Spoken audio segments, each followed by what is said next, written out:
I honestly have no idea. I mean, just going out there, it's perfect conditions. You go out there and play your best football.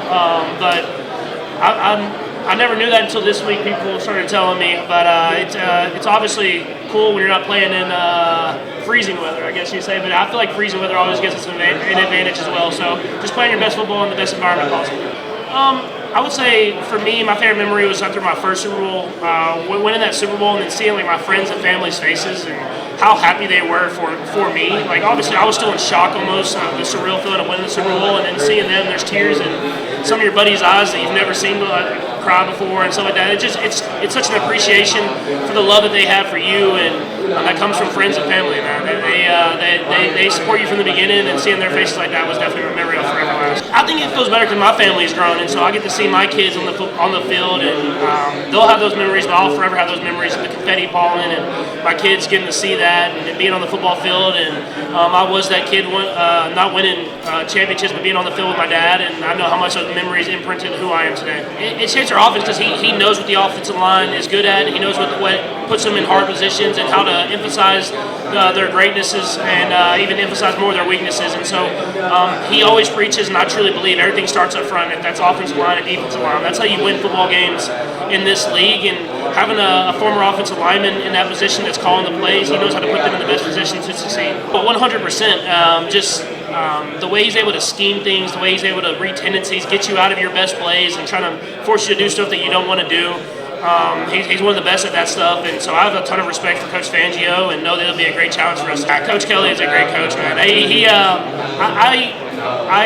tried a lot of stuff that I tried on the football field playing basketball, and I always feel like when I'm scrambling, it's like you're the point guard and you're distributing the football to guys cutting in the lane, popping out for three, whatever it is. And so a lot of those things I do on the football field come from the basketball court, and luckily enough, I didn't make too many mistakes, so he let me do some of those passes. I just try not to make it bigger than what it is. I just go about my process, knowing to try to get completions, move the football, and then rely on your teammates to make plays happen. I mean, sometimes you get out there in these end of games and you want to score the touchdown on the first play or score the touchdown on one play where you got to just go about your business like a normal drive, just with a little bit more urgency. And we've been in a lot of them, so I've gained a lot of experience from that, and I think that's helped me out. Yeah, I would say probably the biggest difference is that they've gained some experience. I mean, obviously they lost some important guys, but at the same time, that all those guys that were in that Super Bowl, they're back now, and they have some more experience and some more confidence. And they're a great football team. I mean, I know from the last time we played them, they were a great football team then, and it took everything we had to beat them in that game. And know that if we want to beat them this time, it's going to take everything we have again. And so, be a couple plays here and there. You got to go out and make those plays in order to win the game. Yeah, I think I talked to Tom and I talked to Peyton. I talked to a lot of these guys, and I think the best thing that they do for me is just feed confidence on what I'm doing and how I'm doing it, and how I can continue to be great. And if they'll give me any other advice, I'll always take it. So it's always great to look at the legends of the sport, especially in my position, and hear what they have to say, because they've done it before and they know what it takes to be have a gold jacket and have their number retired and everything like that. Yeah, I mean, just like any other profession, he's a goat of his profession, and to have someone like that at the game, it'll be awesome. So I'll get to showcase who I am and what talent that I have. And so I got to watch him when he played in Kansas City. I think it was last year, maybe a couple years ago, and he had a couple goals in that game. You see the greatness that he displays every single day, and so someone else that I can look up to and try to get up to his level someday. Yeah, 100%. I mean, always I try to give all glory to God and him giving me this platform to showcase my skills and play a game that I love. And so that's always at the top of the list. And then I think just family, and then just the love of the game. My family does so much for me, and they've put me in positions to succeed, and my wife does so much that I can go out there and enjoy this game. And so I always play to hopefully give them the memories that I had growing up, and the love of the game. I've always loved sports and what they do for not only you having fun, but for the world, and how you can showcase bringing people together and have for one common goal. And those are kind of the things that I go out there and play for. I think every year you gain more experience and you gain more different things you can learn, the things that you can go out there and have success with. And so more than anything, it's just I've had more experience, and I've played in some more big games, and I've seen what defenses can do to kind of try to stop us, and I'll try to go out there and just execute at a higher level because of that. They lost some great players as far as the older guys, but they've gained a lot of other younger guys as well, and the young guys that were in the game, they've gotten even better. So it's going to be a great football team, and we know that, and it's going to take our best football to try to find a way to get a win. But they're going to be hungry, and they're going to go out there, and it'll be a great game for everybody to watch. Yeah, no, he's to me, he's a gold jacket guy. He's a guy that's going to be in the Hall of Fame one day. I mean, even before he got to Kansas City, what he did in New England, being a young player, playing in those teams, winning Super Bowls with Tom, playing every position there, center, guard, whatever it was, and then getting here to Kansas City and just being all-pro level guard since he's been here, and then this year moving out to left tackle. It speaks to the player that he is, the commitment he has to his craft, and someone that will do whatever it takes for the team. It started in college. Me and my buddy Nick Shimonek, who was a backup quarterback of mine in college, he's still a good friend of mine. We started kind of challenging each other in practice in spring football at Texas Tech, and Coach Kingsbury loved encouraging it. He wanted us to try to do more and see what we can get away with. And then I started doing it in practice, started doing it in the game some at Texas Tech, and then I did it in the NFL. It wasn't like I was trying to do it, it kind of happened, and it's kind of become part of my game now. But I've got it from guys like Stafford and Aaron Rodgers. They've been doing it for so long, and those are guys I watched coming out of the draft. I want to be remembered for the way that I played the game and the type of person that I was playing, and that's what I've always wanted to be remembered for. Obviously, you want to win, and you want to win all these games, but I want people to see how I put the effort in every single day to be the best that I possibly can be for my team. And if I can be remembered by that, then I'll be happy with whatever I do on the football field. Yeah, I think the steady progression. I mean, obviously we knew he was talented. We knew that he was a great football player, but how smart he is and how he's able to learn things and learn from his mistakes and be even better because of that. I think the steady progression that he's had, it just shows me that he's going to be an even better receiver next year, and I'm excited for them and the future of our receiving room.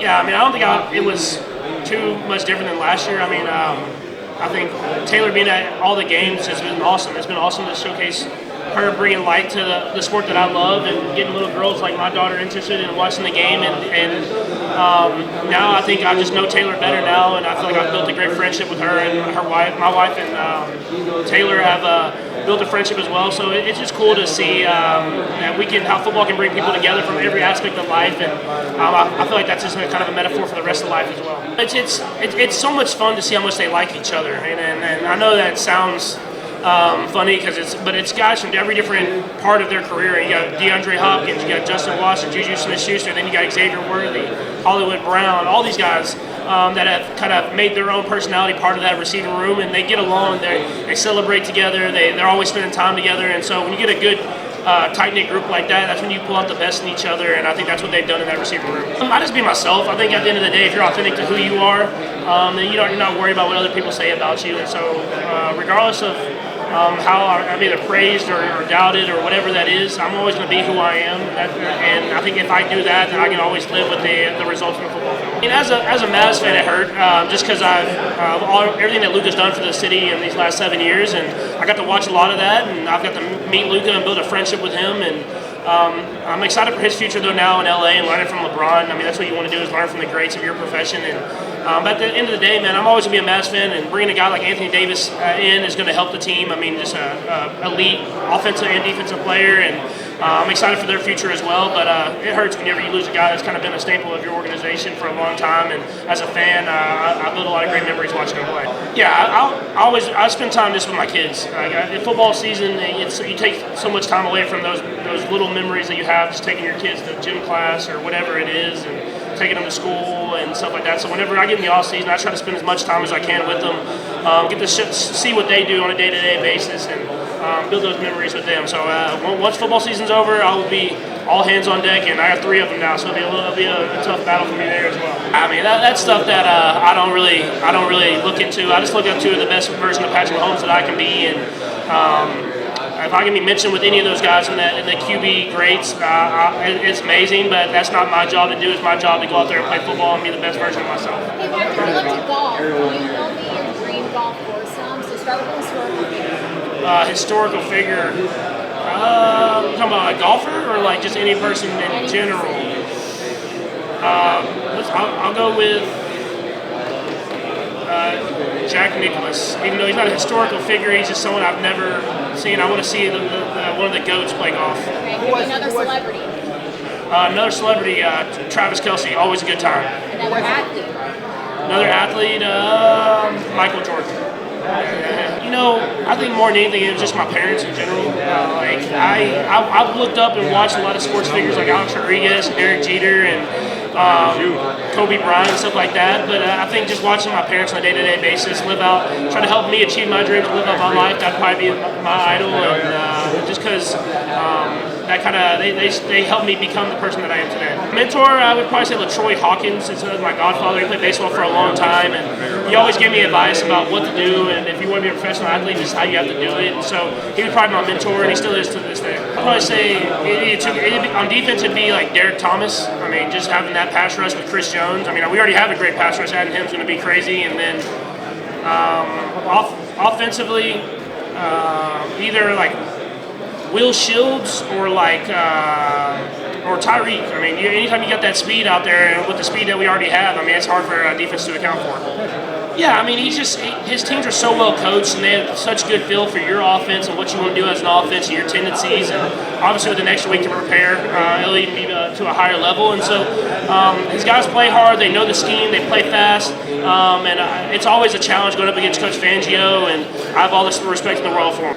I think the key about facing a team that's talented and that they're like the best defense in the entire league is just getting the ball in your hands and not causing bad plays. I mean, they seem like they get turnovers every single game, and that builds momentum in football games. So just trying to keep away from the turnovers, get the ball in my hand, and whenever I do get the opportunity to go downfield, I have to execute on it. It won't be me.